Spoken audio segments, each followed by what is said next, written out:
তো বলেছিলাম পনির বিরিয়ানির রেসিপিটা তোমাদের সাথে শেয়ার করব, তো চলো আজকে ভিডিওটা এডিট করে তোমাদের সঙ্গে শেয়ার করে নিই। আর প্রথমেই পনিরটাকে আমি নুন, হলুদ আর একটু গুঁড়ো লঙ্কা দিয়ে ম্যারিনেট করে রেখেছিলাম। তারপর চালটা ভিজিয়ে রাখলাম। তারপরে যেগুলো লাগে আদা, রসুন, পেঁয়াজ আর টমেটো, তো আদা রসুনগুলো আমি গ্রেট করে নিয়েছি। তোমরা পারলে একটু বেটেও নিও, কারণ আমি কুড়ে তো সেই জন্য।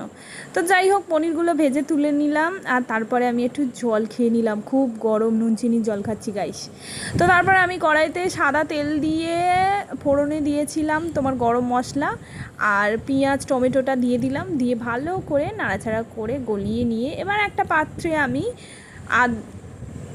লঙ্কা গুঁড়ো, ধনে গুঁড়ো, জিরে, ধনে ওগুলো ভালো করে একটুখানি জল দিয়ে ভিজিয়ে রাখলাম। তারপরে আমি দিয়ে দিলাম রসুন বাটা, আদা বাটা দিয়ে নাড়াচাড়া করে টক দইটা একটা বাটিতে ভালো করে ফেটিয়ে নিলাম।